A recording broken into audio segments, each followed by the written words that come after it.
ever so briefly and get off the stage. Thanks. Well, good morning, everyone.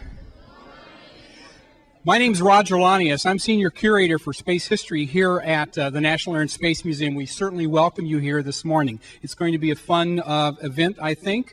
We have 4 members of the crew of STS-129. Yay. And the folks that we have on the stage is Barry Wilmore, who was the pilot for the mission. Hello. We also have Michael Foreman, a mission specialist. Randy Bresnik, another mission specialist. And Leland Melvin, the last mission specialist that we have on this particular stage, and an educator astronaut. I think that's a correct term, is it not? Okay, I was wrong about that. He can correct you. Now I'm going to get off the stage and turn the program over to our astronauts. So thank you all. All right. Great. Good morning. How's everyone doing this morning? Good. How many future astronauts do we have out here? How many? There's a couple. Actually, there's several. There's some more hands going up. There we go right here. Well, let me ask you this. What are you doing right now to prepare yourself to be an astronaut? What are you doing? What did you say? Going to school, studying, right? Going home and doing that homework at night that your teacher gives you, right? That's what you're doing, right? You're doing those math problems. You're learning those various science issues, right? World geography. You're getting excited about it, right? Let me tell you something. Life is about learning. You are going to learn from this day forward the rest of your life. I tell you what, Mike Foreman is an old guy. Right here he sits. Mike, are you still learning? I am learning from you, Butch, every day. Every day. So learning never stops. And you need to be excited about learning. And it starts right now. Your future is being, the foundation is being laid right now in the classroom. So listen to your teachers. They are your leaders. They are excited about you and helping you. Listen to your parents. Study. Clean up your room. All that good stuff. All right, we got some, hopefully some fairly exciting things we want to do with you today. We want to show you some stuff. We have the 4 of us and 2 others, our mission commander who is not here today, and another mission specialist. That's Charlie Hobaugh and Bobby Satcher. We flew in space in November. Did any of y'all see our launch? November 16th. Anybody see it on TV? Several of you? Well, we launched on November 16th. We spent about 12 days in space, and we landed on November 27th.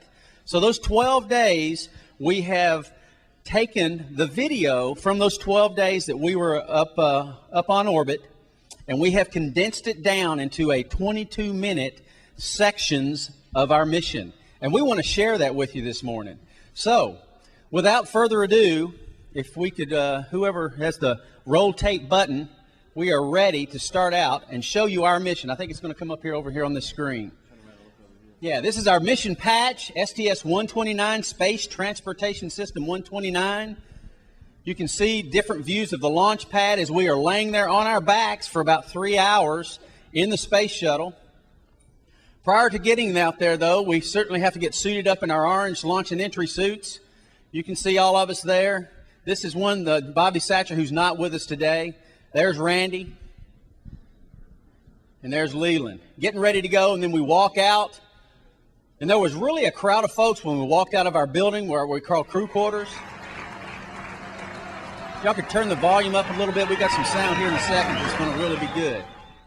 And then eventually there's nobody at the launch pad except for us as we get out there. And getting out of that vehicle and taking the back and looking up at the space shuttle up there with American flag on the side. It says United States of America, our shuttle. It was just a mesmerizing time. We've got to get our parachutes on, our harnesses, get ourselves eventually strapped into the shuttle as we go in one by one. Those guys in the white suits are the ones that actually strap us into the shuttle and get us ready to go. A final farewell there. There's a mid-deck. Mike Foreman down on the midnight with Bobby Satcher. There's me on the right, our commander Charlie Hobaugh on the left. and then the full flight deck crew. There's Randy in the middle, and then Leland to the side. TDR launch director. On behalf of the KSC processing and launch teams, wish you good luck, Godspeed, and we'll see you back here just after Thanksgiving. We're excited to take this incredible vehicle for a ride and meet up with another incredible vehicle, the International Space Station. So with that, thank you very much for all you've done, and everybody across the country that's participated. We're ready to go. NTD, with that, you are clear to launch Atlanta. Copy, clear to launch. Firing chain is armed. Sound suppression water system activated. T-minus 10, 9, 8, 7, 6, 5, 3, 2, 1, 0, and liftoff of Space Shuttle Atlantis on a mission to build, resupply, and to do research on the International Space Station.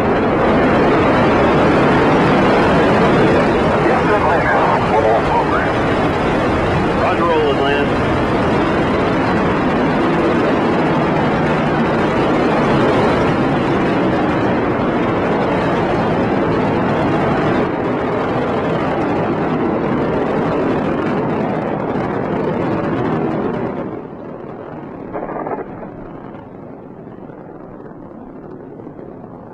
I can tell you, Mike Foreman, like I said, he's been around a long time. And he's had many experiences in his life, and he said there is nothing cooler than launching on the space shuttle. Nothing. Those solid rocket boosters come off about 150,000 feet, and they keep going uphill because the trajectory is going up to about 220 before they fall back and fall into the ocean under parachutes. This is the vehicle, still connected to the external tank. We're trying to get faster and faster so we can reach orbital velocity, and eventually the main engine's cut off, and we separate from that tank, which has the propellant for the engines that are on the back of the shuttle. We grab cameras really quick. Wanted to give you a shot of what it looks like in the flight deck there as soon as we get to space, and we're still kind of strapped in, a couple of us, prepping because we are already in 0G. Looking out our back windows, the payload bay doors in the back of the shuttle. Got to get those open because those are radiators on the side that help to cool the vehicle down. We burn engines to change our orbit. And this is just some shot of the inside, what looks like inside we burn, and then look at the engines in the back of the shuttle just glowing. Just beautiful, beautiful sights. This is down on the mid-deck. This is where we come down. This is where Bobby and I rode up to space, and everybody comes down here to change out of their orange suits. We have all these bags that we stuff our suits into to stow them for the duration of the mission. Here's Bobby playing with a water bag, and these guys here are getting ready on the second day in space to inspect our vehicle. So they'll be pulling out the robotic arm and this sensor boom that we have and taking a look at all of our wing leading edges and our underside of our vehicle to make sure we didn't have any tile damage. Meanwhile, you know, we have to stay clean and do some hygiene activities. Here's Butch, clean shaven as he is, and Randy's doing a little exercising down there on the mid-deck. We had to move our spacewalk suits, these big white suits we do the spacewalks in, out of our airlock. And yeah, there's always a chance to kind of play with your food when you're up there. And can't eat M&Ms without throwing one to somebody else. Butch has a lot of hot air, as you can already tell. We asked him to blow up a football. So then on our third day, we get down to the meat of things because our whole job for the mission is International Space Station construction. And so we got some pretty big payloads in the back that we need to get to the space station, so we have to do what's called a rendezvous. And we have different jobs for everybody on the crew. Everybody's involved. It's this big team effort. And when we show up underneath the space station about 600 feet away, we do this, what we call rendezvous pitch maneuver, so we can show the underside of the space shuttle to the space station crew. And looking out the windows on the space station, they take pictures so that we can check the tiles and make sure everything's safe from the launch. And this is the view that we have out the back window, is what we call station rise. As we're twirling around, here's what the station looks like as it comes up behind us. And so those two things in the back side of the payload bay are those pallets that we're going to actually attach to the space station. And then we take this 220,000-pound space shuttle, attach it, and go ahead and fly it into a few million-pound space station. And these two docking ports are what have to connect that allow us to go ahead and connect the two vehicles. 3, getting there, get ready. Mark, out the window. You can see the docking port coming on the right side of the window on the upper right, and the inset has the overall picture. Coasting in. 18 inches.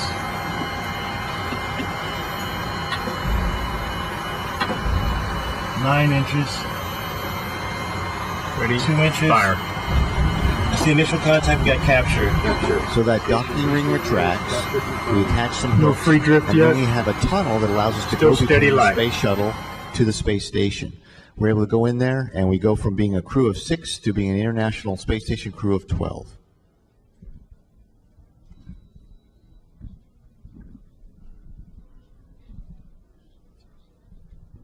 A big part of our mission was to do robotic operations. As you see here, this is the shuttle robotic arm. How many of you play video games out there? Okay, PS3, Nintendo. Well, hey, you'd be great robotic arm operators because a lot of our training that we do to fly the robotic arm is all done through the computer and it's done virtually. So you see here, here's ELC-1. It's a logistics carrier that we attach to the space station. Randy, Butch, myself, and Scorch were the robotic arm operators. You can see us working here, looking at camera views. This is over on the space station. So we're floating around trying to keep ourselves down, installing the pallets there. This is called a grapple fixture. We're flying in using a camera to grapple the payload and pull it out of the payload bay. This is the shuttle robotic arm. We're using that to maneuver to a position where the bigger space station arm can grab it from the other side.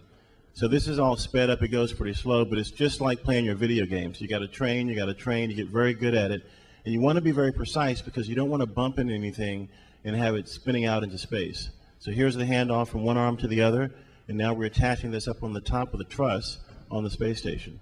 They're very tight tolerances. You have to be very exact because you don't want to do anything to hurt anyone. The space station is almost as long as a football field, and this is from the very aft module where it's the Russian segment and the Soyuz module into the Russian service module, looking up and down into other Russian modules that are attached on their end of the station, and then turning forward, and we're now floating forward through the first module that was ever put up in orbit into the U.S. segment. Again, this is sped up video. We wanted to show you as much as we could in the time we have. This is going through the U.S. lab, continuing forward into what we call Node 2. We're going to turn the camera to the right, look into the European module, look to the left into the Japanese module, and then we're going to turn and go through the connection where the airlock of the space shuttle into the middeck of the space shuttle. Yeehaw! There's our commander. And then up to the flight deck. So there in about 20 seconds, we went over a football field's length and showed you pretty much every portion of the space station. Meanwhile, we were getting ready for our 3 spacewalks that we were going to do during this mission. So here's Randy and I moving one of those spacewalk suits into the airlock to get it ready to go outside on our first spacewalk. We're attaching it there inside the airlock. Now we're getting ready to do the first spacewalk. There's Bobby Satcher on the left. He's in the suit. And you can see Butch there helping me get my gloves on, and Nicole Stott's there as well. She's a space station crew member. And they're getting Bobby's helmet on.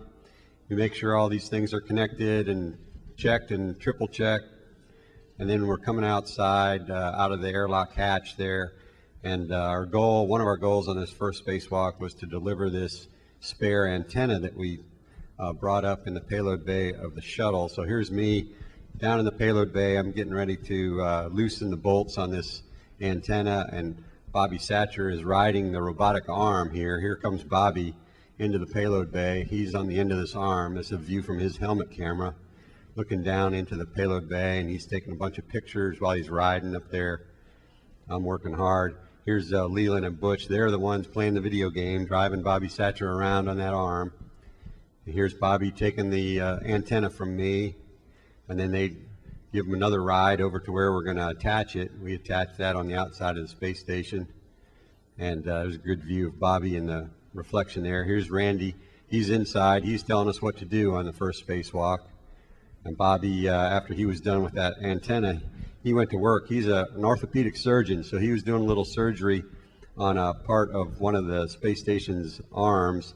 See those wires inside there needed a little lubrication, so he was using this grease gun to actually lubricate these mechanisms to make sure they kept working okay. And they're taking them over to another one of those, the Japanese robotic arm. He's going to do the same task over there.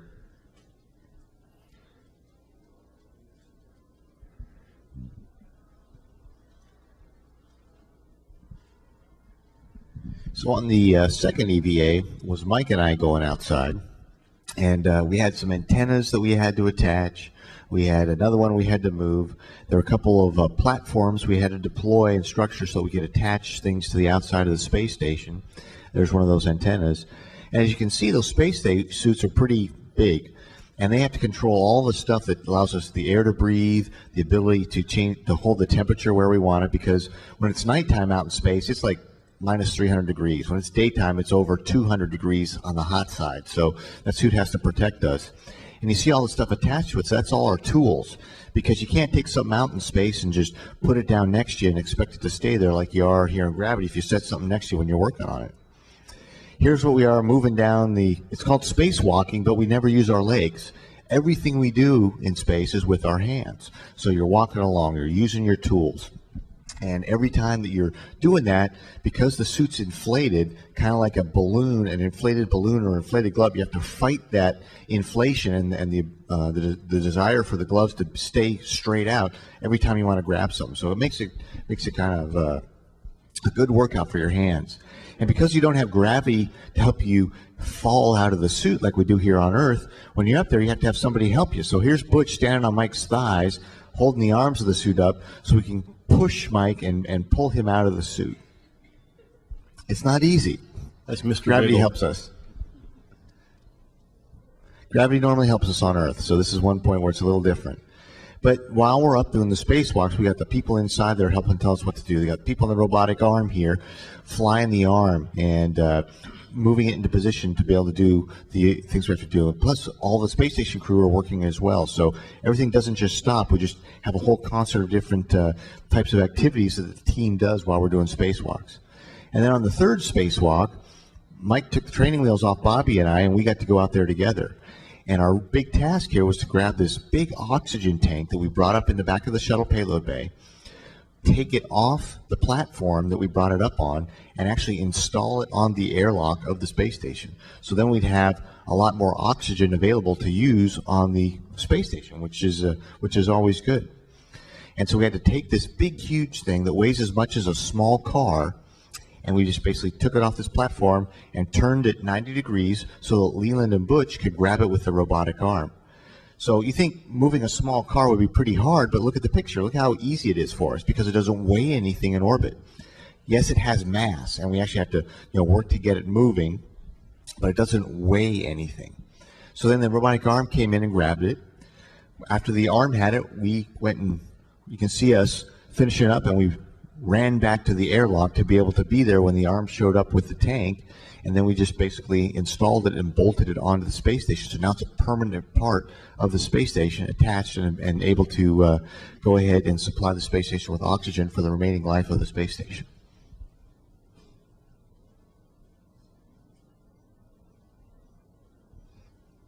Neat thing, you can see how fast the Earth is turning behind us. And that was the end of our spacewalks and our construction on the space station there.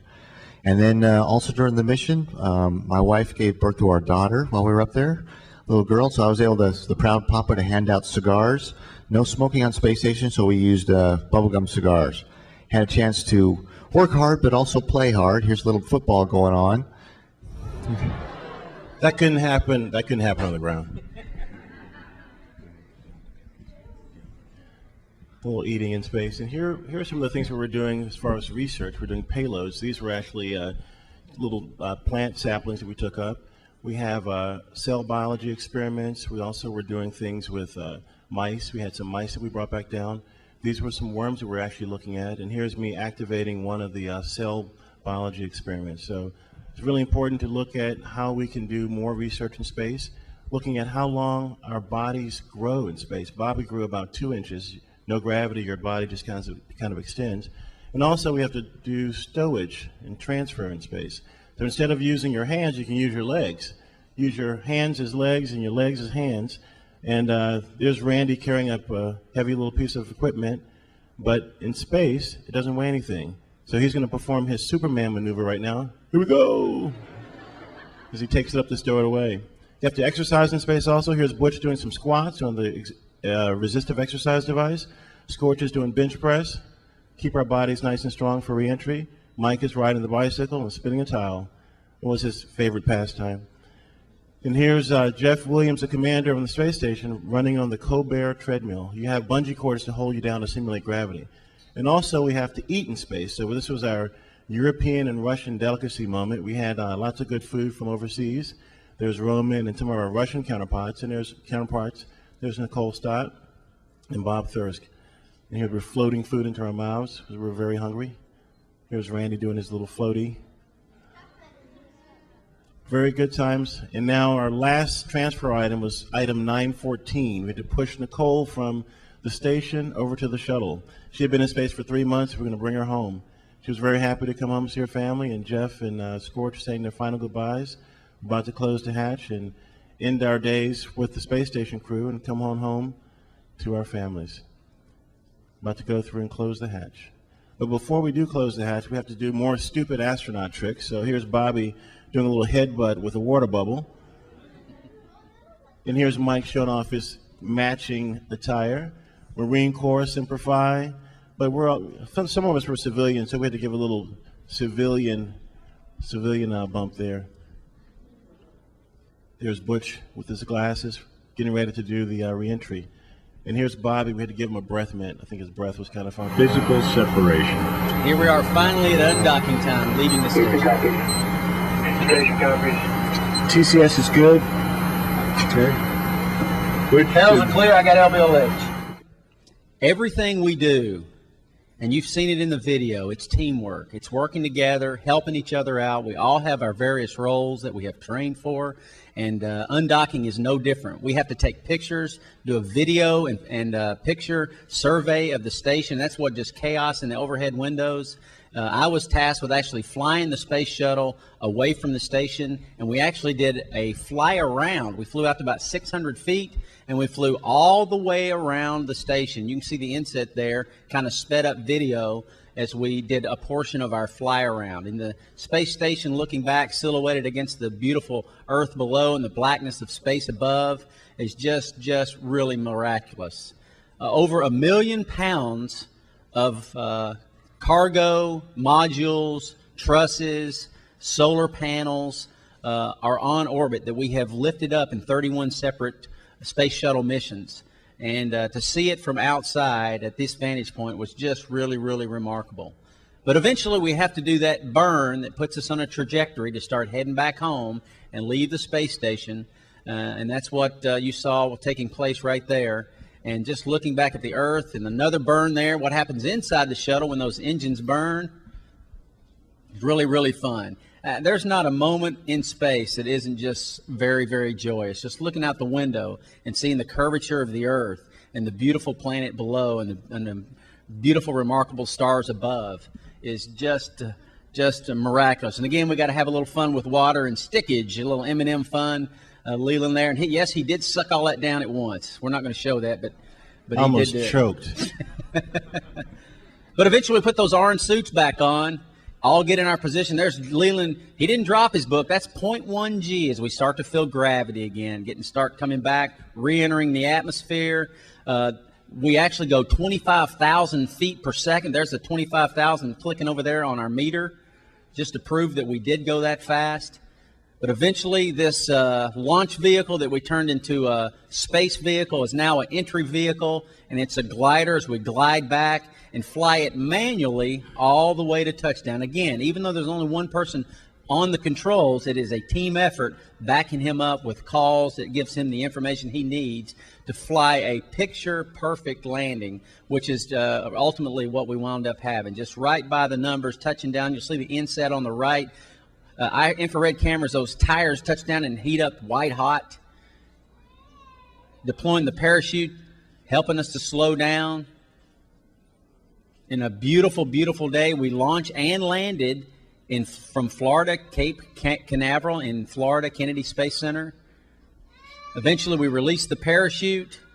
The shuttle comes to a stop. We're still working. We have to do a lot of things. We're in there for about another hour, going through our procedures, shutting it down. But eventually, we take the orange suits off. We put our blue flight suits on. We come out. We get to say hello to the folks that helped us prepare the vehicle and supported us during the mission, walk around and see the shuttle from the outside. Just really, really a great and miraculous and outstanding event. I cannot begin to tell you, from launch to landing, just one sensory overload moment after the next, and it was really, really remarkable. As we continue, I want to introduce you or bring up a fine person, a great American, and my friend, Leland, if you'll come on up here and take over from here. Thanks, Butch. Do you know why we're here today? You know, we're here not because we just want to show you this video of what we did in space. We're here for you because you are the next generation of explorers, and we want you, those of you who want to be astronauts, we want to tell you everything in our power that we can to help you get in this blue flight suit. But we also want you to dream big, bold, beautiful dreams, because anything that you dream, you can do if you put your mind to it. Do you believe that? Wait a minute. I can't hear you. Do you believe that? I still can't hear you. Do you believe that? That's a little bit better. And we want to take some questions from you so that you can understand what we had to do to get here, what path we all took. We have military test pilots. I was a research scientist. So different paths to get here. Different people have flown in space. We've had Asian American, African American, first female commander in Dr. Peggy Whitson when I flew on my first flight. We flew with French, German, with people all over the world. And one of the biggest things that we have to do is work together as a team. Teamwork is very important. Butch and I played football along with Mike. Comrade played volleyball and played soccer. And one of the things that those things helped us do was be good team members. Good team members. That's very important. When I was in high school, I played football, and it was my senior year homecoming game. I was running down the sideline trying to catch a touchdown pass. Ball was thrown directly into my hands. So what do you think happened? Bounced off my hands and I dropped it. Okay. I thought I was the worst player in the world. But you know what my coach did? My coach brought me to the sideline and he said, "Leland, I believe in you. Catch that ball." And so the second time around, I'm running down the sideline. What do you think happened?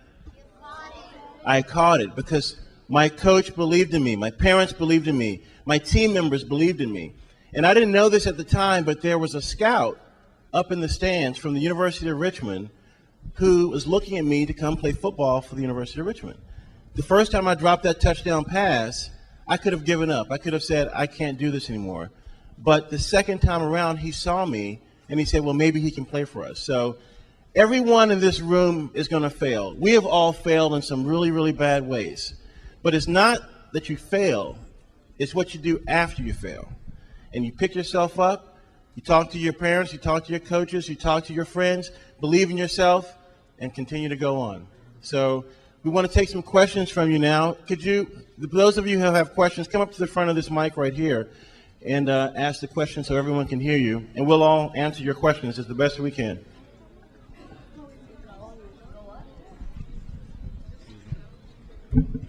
Hello. My name is Christian Smith from Cardozo Senior High School. I wanted to ask you today, what particular colleges did you apply for? And what colleges did you wind up attending? I applied to the U.S. Naval Academy and to Ohio State University. I grew up in Ohio. I really wanted to go to the Naval Academy because I thought that becoming a Navy pilot would help me become an astronaut. So fortunately enough for me, I got into the Naval Academy when I graduated from high school, and that's where I attended. And I got a degree in aerospace engineering from there. I also played football in high school, and I wanted to play football in college. But I had some very good mentors that motivated me and told me something that I'll never forget. I want to share it with you all, is that if you want to do other things, play football, sports, play the bugle in the band, whatever you want to do, attack those with passion, but equally attack your education with passion. I chose to go to Tennessee Tech because it was a great engineering school. First and foremost, because I had some great mentors that made it clear to me that my education was the most important thing. And I needed to be as passionate about that as I was about playing football. But I was fortunate I was able to do both. I played football at Tennessee Tech, got an electrical engineering degree there. That's really the only place I really wanted to go because it had the right combination for me. So attack your education, be passionate about it, just like anything else that you enjoy. I went to the University of Richmond, as I said, on a football scholarship, but I was a chemistry major there. And all my teammates used to call me Larry Lab because I would never make it to practice because I was in the chemistry lab. But I went there because of the football scholarship, and then after that, I was drafted to play with the Detroit Lions in the NFL. Now, my backup plan has always been education. I pulled a hamstring in training camp, but I was able to go back to graduate school to the University of Virginia Material Science. I became an engineer, then went to work for NASA for 10 years before becoming an astronaut. So University of Richmond, University of Virginia. And being from Santa Monica, California, I'd applied, gotten into UCLA and USC and places close to home. But I was fortunate enough to get a Marine Corps scholarship to be able to go to college, to be able to pay for college. And so I ended up going to school in South Carolina called the Citadel, a military college. So because I knew I was going in the military, I wanted to prepare for that. And so that was a small school, but it was exactly what I needed to do to be able to prepare for the Marine Corps. That's a good question. Thank you. Thank you.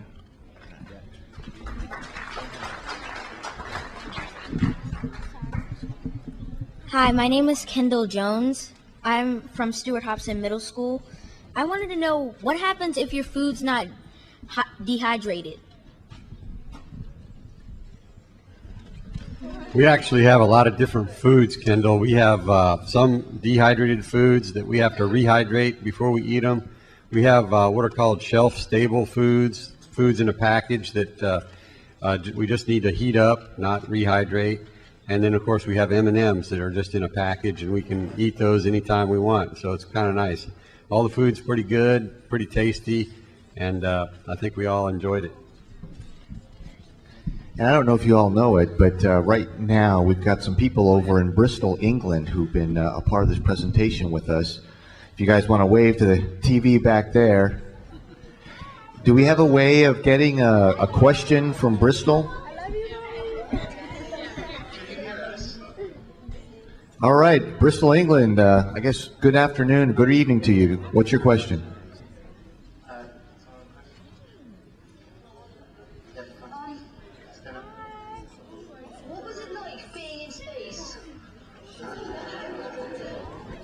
What was it like going in space? Obviously the first sensation is the zero gravity. And I know, probably most of you have been driving in the car with your parents at some point, and you go over a big bump pretty fast, and you kind of get out of your seat, a little light in your seat, and everybody goes, whoo! Well, it's kind of like that, but it doesn't stop. You keep floating. Or if you've been on one of those rides at the amusement park where they take you up the big tower, and then they let it go, and you free fall down, you're kind of light in your seat. Well, that's the similar sensation, but it keeps on going. And so it's really a neat feeling because it's kind of like, almost like swimming, except there's no water that you have to swim through. And so it's really a fun feeling. Your body likes it, and it's really easy to move around because you don't weigh anything. All you have to do is just push off with a finger or your hand or a foot, and you can just basically float yourself in the direction you want to go. Let me show you something. Come on up here. What's your name? Trent. Come up here, Trent. All right, stand right here. Let your arms go. All right. What happens when he stands there kind of limp? His arms kind of float next to his side, right? In space, your tendons and your muscles go to a neutral position because you don't have gravity pulling you down. So your tendons and your muscles will float and go to that neutral position. Bring your other arm up to where your arms kind of float and your legs kind of go to a neutral position. If you didn't do anything to tension yourself, you would kind of float like this with your arms like this because that's the neutral position that your tendons and muscles go to. Good job, Trent. Thank you for the example there. Just a little bit more about weightlessness in space. Thank you, Bristol, for the great question. Hi, I'm Emmy Houston. I was wondering, since you said you played for you were drafted for the Detroit Lions, what made you decide you didn't want to play for them, and like why you didn't want to just play football for the rest of your life? Good question. Throughout my life, I never thought I would become a football player, or never even thought about becoming an astronaut. I just love math and science and playing sports. So when I was drafted to the Lions, it was just like a bonus. You know, I never expected to be there, but I thought, well, this is still kind of a cool thing, so let me try doing this. I pulled my hamstring muscle really badly in my first training camp, and then I bounced around to the Dallas Cowboys also, but injured my leg one more time. But I had my backup plan. I've always had this education that was always part of my, what I thought I was going to do, being a scientist or an engineer. So I thought, well, since I'm injured, I'm just going to go back to graduate school and be an engineer and work for NASA. So you have to be sure that you have a backup plan. If your first plan doesn't materialize, you want to be a rapper, you want to be an artist, musician, whatever you want to be, always have that education to fall back on. That's a very good question. Oh, thank you. I also I had one more question because someone asked me to ask you. How does it feel to be able to look at Earth from space? Like, does it make you feel different from how it does Earth looks from space from a picture? It's pretty awe-inspiring actually to look back at our planet, because we're up in space and we're looking down at this blue ball, and we can see the atmosphere, very thin atmosphere. It looks very fragile from space, but it kind of strikes you because you know that everything that every person you know and love is down there on that planet, and it's just amazing a feeling, and it's just beautiful. We really can't take good pictures of it. We can take pictures, but they just don't show all the different colors of the blues and the actual hues of colors that we see from there. It's something that we wish everybody could see for themselves, because it's really incredible, and it really makes you think, and it impresses it on me that we really have to take care of this planet that we live on, because it's the only place we have right now, and we just seeing it from space, you realize how fragile it actually is. Look at the picture over here to our left, your right, and look how beautiful that looks. I mean, that's a computer-generated view, but it looks pretty neat and pretty beautiful. That is nothing compared to the actual view. I mean, the actual view is just like Mike said, awe-inspiring. Thank you. You're welcome. Nice question. My name is Idris, and I go to Stewart-Hobson Middle School, and I would like to ask you, when you first went to space, were you scared? Well, this was my second space flight, and the first time, you feel kind of nervous. Your first time getting in the vehicle, you're 3 hours before you get in, you're sitting there and you're talking to your colleagues beside you, and you've trained for so long, you've done so much training, about a year of training to get ready for this, that you just know exactly what to do. So when the main engine's lit, you start shaking, you start rattling and rolling, you kind of get a sense of excitement. And I equate that to coming out of the tunnel, getting ready to play a football game. You have a little bit of nervous energy, but you're so excited to get on the field and get ready to play. And that's what we did. Got ready to play, got up there, had a great time, and did the job, came home safely. So that was my non-nervousness, a little bit of nervousness, but excitement at the same time. Good question. Go sit.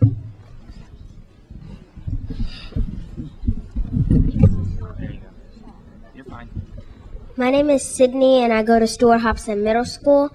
My question was, in space, can you see the different types of planets there are? I thought up in space, you can see a lot more stars, because we don't have the lights of the city or anything like that to go ahead and dim them out. And I know you've all been out away from the city on a clear night where it's been really dark and you're able to see a lot more stars. But even then, you still have the atmosphere that's actually making it difficult to see some of the fainter stars. Up on orbit with no atmosphere up there, 220 miles away from the surface, when we turn out the lights, there's 100 times more stars than we can see. but you really can't see the planets any bigger because really we're only 200 miles closer to them. So they're not necessarily any bigger, but you can see a little bit of colors like on Venus and Mars a little better than you can here on Earth. Good question, thanks. My name is Shadi Cowlin from Stuart Hobson Middle School. How old do you have to be an astronaut? In Mike's case, very old. But I'm not that old. NASA has some requirements, and mostly are education requirements. You have to have a technical or science type of degree because those are the types of things that we're doing up in space. We have to figure out how to build stuff and do experiments and do physics and things like that. And so we need technical people. So once you have that education and some basic job experience, you can apply at any time. And so I think the youngest astronaut we've had was 28 years old. And then one of the teachers in my class was 29 years old. So not too far away if you want to go ahead and become an astronaut. How old were you guys when you became an astronaut? I was a pilot, so that takes a little bit longer to get qualified because basically as a pilot you end up being a test pilot, so that's after flying for a while you learn to be a test pilot and then get some experience doing that and you come. So I was actually 35 years old. I was 34. I was 41, but I had to apply 8 times to NASA before I was selected. So I started to apply when I was probably mid-30s, but it took me until I was 41 years old before I got selected to be an astronaut. I don't tell my age. Why don't we take a question again from Bristol, England? Guys, y'all got another question out there?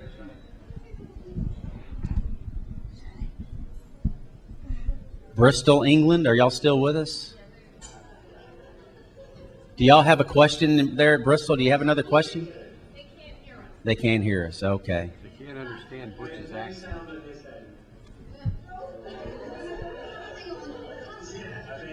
Okay. Okay. All right.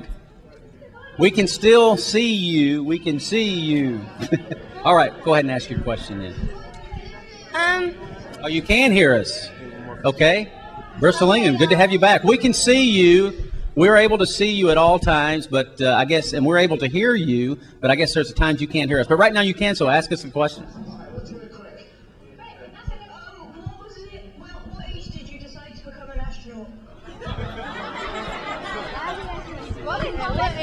I decided I wanted to be an astronaut when I was 8 or 9 years old, so it was a long process for me from the time I was 8 or 9 years old, going to the Naval Academy, becoming a Navy pilot, going to get a master's degree in aerospace engineering, and going to test pilot school, and then finally after 8 tries, getting selected by NASA. For me, I wasn't one of those kids that grew up knowing that I wanted to be an astronaut. Something I thought was amazing, but it was just so far out there, it just didn't seem possible. And it's interesting being back here in this building because I was 18 years old. I was going to school on the East Coast, but I lived on the West Coast, so I wasn't going to go home every time we had a break in college. And a friend of mine, a roommate, lived up here in Alexandria, Virginia, and I would come up to his house and stay with him for Thanksgiving and Easter. And he brought me here to this building for the first time. And it was amazing what walking around in this building and looking around at what was here allowed me to dream. And to this day, every chance I've gotten the chance to come back to Washington, D.C., I come here to this building and I see the things that we have built as human beings, how far we've come since 1903, since we first flew, and just flying is a passion of mine. And to look around these vehicles as an 18, 19-year-old, 20-year-old person and dream about, boy, someday it would be really neat for me to be able to do that. And then becoming a pilot in the Marine Corps and becoming a test pilot and actually flying many of the vehicles that are in here was just amazing to me. And then even at that point, still now looking at the space vehicles going, wow, that would be an amazing dream to be able to have come true. And so this is the first time I've been back in here since I've been to space. And I tell you that coming to places like this and seeing the things that we've done and believing that, if other humans can do this, I can too, is certainly a long way to achieving your dreams. My name is Morgan McDonough. I go to Stuart Hobson Middle School, and I was wondering, like what it was like to be in space, like after you were in space, aside from all the straps and everything and the zero gravity thing. Was it like being on a plane? Like, was it kind of like bumpy, or was it just like smooth? What to say? I think what you're asking is, what's it like once we're in space, start coming back as we re-enter the atmosphere? Is that what you're asking? Yeah. I can tell you, initially, you're still weightless, and then as you start to enter the atmosphere, there is a lot of heat because you're going so fast. The atmosphere is slowing you down. There's a lot of heat that's generated. That's what we have those tiles on the belly of the shuttle to absorb that heat. And you see this orange glow kind of looking, whipping through on the outside of the windows. And it's very smooth. It is very smooth.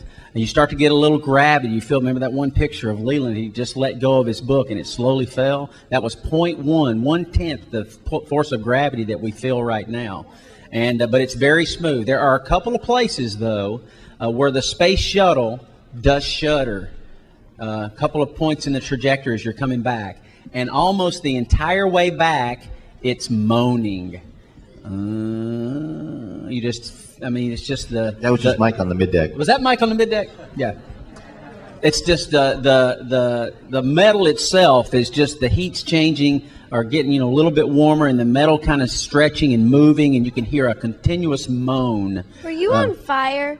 Basically, it's close to that because you have 3,000 degrees that is getting deflected by our heat shield as we come back. And you are a ball of fire, basically, for a period as you come back. And the vehicle, like I said, moans. The gravity starts to increase. We got up to almost twice the force of gravity as we came back on our re-entry trajectory. A couple of places where it shuddered, but by and large, it was a smooth ride. Okay. Good question. Thank you. You're welcome. My name is Khadijah Nixon, and I'm from Stuart Hobson Middle School. And why did y'all want to become astronauts? Well, Mike said, when he was a young boy, he knew he wanted to become an astronaut, but I never knew. I had seen astronauts before. I love math and science. I love sports, but I never thought about becoming an astronaut. And I was working for about 8 years as a research scientist at NASA Langley down in Hampton, Virginia, and a friend of mine gave me an application. He said, fill this out, you can become an astronaut. And I'm looking at him like, me be an astronaut? I didn't even think about it. So that year, a friend of mine filled the application out, and he got in. This was in 1996. So I said, well, if that knucklehead can get in, I can get in. So the next application process, I filled the application out, and I got in. So everything that I'd done in my life up to this point, the math, the science, the chemistry, the materials science, the research at NASA, the sports, the teamwork, all those things were preparing me, and I didn't even realize it, they were preparing me to become an astronaut. So that's when I realized that I'd hopefully be a great astronaut. Good question. For me, I was military. I'll make this quick. And mine was a process. Like I said, you learn from day one. You're going to learn the rest of your life. And as I learned more, and I learned about aerodynamics and subsonic flow, as I learned at test pilot school and other places about flying airplanes into supersonic flow, the next logical step for me was hypersonic flow, which you can't do in an airplane. You can't go higher and you can't go faster than you can do in our nation's human spaceflight program. You can't do that any other place. So that was the motivating factor for me to continue to go out in my chosen profession, and I saw this as the pinnacle of my chosen profession and something I decided it was worthwhile striving for. To play a part and play a role in something that's remarkable and is of such great benefit to our nation and mankind.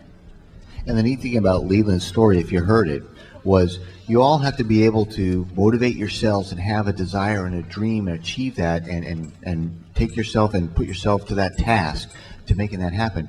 But the neat part also is allow other people to motivate you as well. Use them as your inspiration. Find role models or people that you appreciate their opinion or their wisdom, and seek them out and use them to help you achieve your goals. Hi, I'm Star, and I'm from Stuart Hobson Middle School. Excellent space name. I I wanted to ask, where did you guys sleep on the spaceship? Well, we slept in all different places, Star. The nice thing about being in weightlessness is that you can just attach your sleeping bag to any wall or floor or ceiling and crawl into it and sleep. So a lot of us slept on the space station when we were docked to the space station because it was kind of neat to sleep somewhere different than the space shuttle.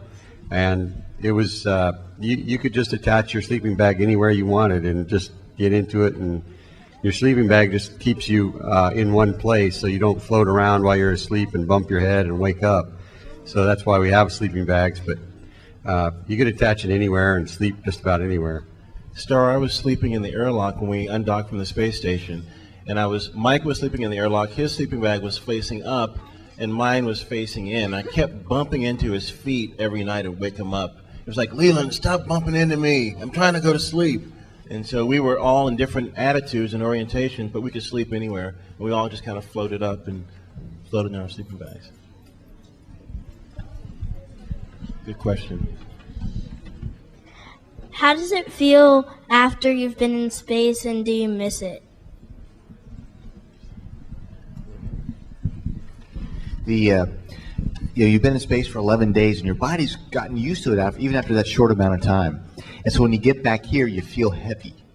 And so you saw us walk down the stairs and start walking around. That was only about an hour after our landing. And it felt like kind of if you had wet shoes, kind of had sand in them from the beach, and you had to pick them up and move them around. And that lasted, about an hour or so. And then the only feelings you really had was your balance is a little different because, gravity wasn't pulling on the things in our inner ear that allow us to understand where balance is. So you didn't want to move really fast, otherwise things would start to spin a little bit. I think certainly you never saw in our video when we were in space anybody that was not smiling. It is a really joyful feeling to escape gravity and be able to float around and enjoy that. So I'd say definitely to a man and woman, everyone that has been there misses it and would love to go back.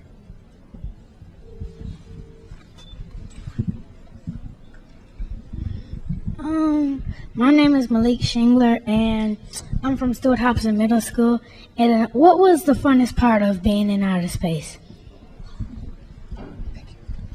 For me, the physical sensations are obviously fun, but it was just joyous to share the experience with my crewmates and the crewmates we had on the International Space Station. The one video you saw, one portion of the video where we're sitting around the table and we're sharing a meal together and we're laughing and we're having fun. If you can't share an experience, it's almost not worth having. And even coming back since the mission, the best part to include what we did on the mission is being able to share the experience even with y'all today. So for me, the different physical sensations were great, but sharing it with others was the pinnacle. It was the best part of it. Good question.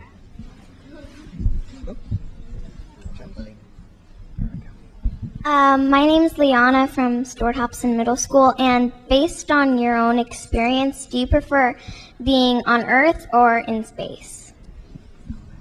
I love being on Earth, but I definitely prefer being in space better because your body feels so free. You've ever floated in the pool before, right? You've just sat there and you floated around, and your spine elongates about an inch, so you get taller in space too. And everything just feels so free and easy. You float your food over to you, you bump into people, and you react off of them, and it's just a lot of fun. So if I had a choice and I could stay up there for a long time and bring my family with me and my dogs, I'd probably be in space. You know what I said earlier about your tendons going to a neutral position? You can do that in the water. Get in a pool, just let your body go limp, and you'll feel your tendons and all go to that neutral position because the water gives you that buoyancy, and you can kind of feel the same thing. And you wouldn't be doing it right now, but how many of you like swimming in the summer, when it's all hot here in D.C.? And how many of you would rather stay in the water and your parents have to go, hey, come on, it's time to get out of the water? I'm one of those. It's the same thing with space because it's so much fun. But the things that you don't have in space, you don't have fresh air. It's all cycled with fans and put through filters to keep it clean. You don't have your family up there. You don't have fresh food. Everything has to be put in containers, either dehydrated or made packaged so it can last a long time. So there are things that you do miss. And those are just a few of them. Can we take another question from Bristol?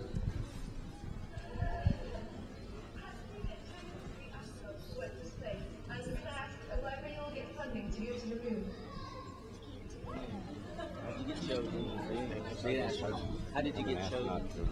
And are we going to get funding to go to the moon? Well, we all became astronauts in different ways, and once you become an astronaut, then you wait for your turn to be assigned to a mission. And for Leland and I, this was our second mission. For Butch and Comrade, from Butch and Randy here, this was their first mission. So we worked as astronauts for a number of years, and then you get a call from our chief astronaut who tells you that he's assigning you to a mission, and then you get to spend about a year with this crew that you're assigned with and train and practice all the things that you're going to do when you're on the mission. So that's the first part, I guess, of your question. The part about funding for the moon, we're hoping to do that because I think we all would agree that we eventually need to move off the space station, go to the moon, and set up a colony there and learn how to live off of the planet Earth, so that the real goal would be eventually to go even further, go to Mars. So we're hoping for that funding. So we're not in control of that, but I think we have a lot of people pulling for that, so we're hopeful. And congratulations to you guys over in England on the selection of your first British ESA astronaut.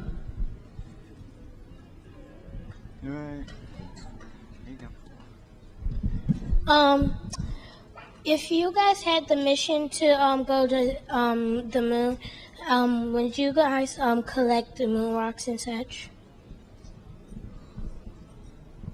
Good question. Because the Earth has an atmosphere, when rocks and everything come from outer space, they get hot and they burn up and become meteorites and crash in that. So we get really small samples that have been heated up of stuff that's been out in space. We also have water, and we have clouds, and we have erosion. So even if that stuff comes here, it gets beat up while it's here on surface. We've learned a lot from the stuff we found here on Earth that came from outer space.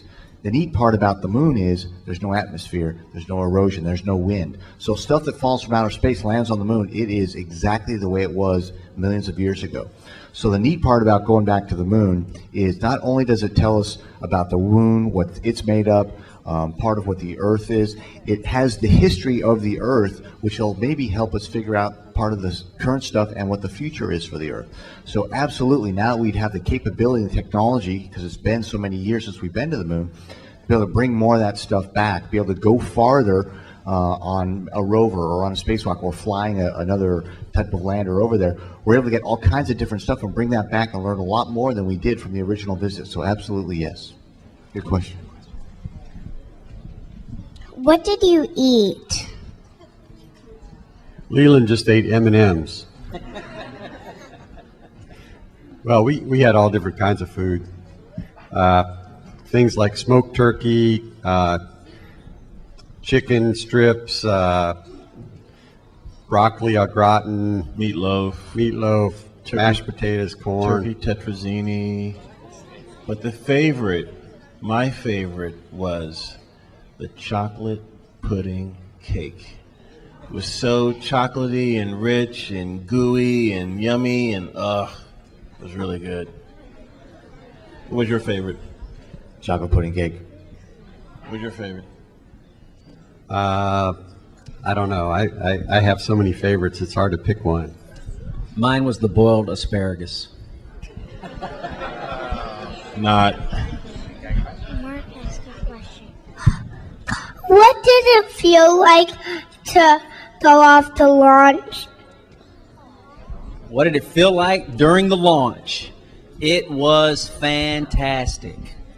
You lay there on your back, the countdown goes 10, 9, 8, all the way down to 0, and the launch takes place, the solid rocket boosters fire off, and all of a sudden, the pressure you feel on the back is twice as much. looking out the front windows. I was a pilot, right, with the windows right in front of me, and launching and seeing there was a cloud layer about 1,000 feet or 7,000 feet above us. And as we did that roll, you saw in the video, and punched through that cloud, just a nanosecond before we hit those clouds, the reflection from the light that you generate in the solid rocket boosters reflected off of those clouds as we popped through them, and it was amazing. You get up to about 3 times the force of gravity that is sustained over a long period of time as you accelerate, and it just is beyond words to watch the blue sky transition slowly and get darker and darker and darker and turn to black. It was really, really something else. That was a very good question. Thank you, sir. Hi, my name is Cameron Fuller, and my question is: when he tackled you, did you like hit your head and did it hurt? That was me that tackled him, and yes, he was hurt very bad. You know, but not as bad as when he was in the NFL. See, that's why Leland doesn't play pro football anymore, because astronauts don't really hit as hard as professional football players hit. I let Butch hit me. You know, it didn't hurt. It couldn't hurt me. If we had time, we'd rerun the video, and we would show you that that's not true. And the thing is, if you can ever see that video again, the interesting thing is you know, a lot of us were interested in engineering and science and why things happen. Well, you notice that Leland was standing there still. Butch came at him at a certain velocity. When they hit, guess what? Now they're twice as massive, so they're moving at half the speed that they were when Butch was moving. So a real simple physics thing, you can see that displayed right before your eyes. So that's a good reason to stay in school and figure out why things happen. My friend who already went up, she has a question. Her question was, have you ever been on another planet? I've been close to Butch's head, which is almost like another planet, but no. Isn't that neat? There are only 12 Americans that have ever placed a foot on another heavenly body, and all 12 of them, it was the moon. And that was many years ago, and we hope to go back there and continue on to other planets and asteroids. But thus far, there have only been 12 people that have done it. Okay, I think we have one more question. Yeah, we have time for about one more question. So I'm sorry we have to draw it to a close, but here we go. So. Okay, that's fine. Go ahead. All right, my name is Nina Harris. I'm one of the fifth grade math and science teachers at Stewart Hobson. Back in October, I participated in the Northrop Grumman weightless flight of discovery on the zero gravity plane, and I became violently sick. The experience was, even though it was a wonderful experience, and we played and we laughed, and we had a great, opportunity in zero G's, but I did become sick. Now, in your training for spaceflight, do you all do similar maneuvers on the Vomit Comet before you go up, and do you get sick as well? Real quick, everybody has a different physiology, and there is no way to predict how you will feel once you get to space. Some people do get sick. I think the reason most people on the Vomit Comet, though, get sick is because you get very short periods of this simulated zero gravity, followed by periods of twice the pull of gravity. So you're going 0G, 2G, 0G, 2G, back and forth, and that's what I think most people, why they get queasy and get sick. But there are people that do get sick when you go to space. It does happen. But the body is amazing. Every single person except for one in the history of the United States space program, doesn't matter who that was, their body adapted to weightlessness. And they got over it, and they proceeded on and did the task that they had trained for. So the body is an amazing, amazing vehicle that can adapt to just about anything. Good question. I'd like to thank everyone for coming out, especially... We are going to give him, she said. We're going to give the last gentleman. I'm sorry. There you go. My name is Kai Curtis from Stewart Hobson Middle School. I was just wondering, was it real fun doing just working out, just having fun with your friends?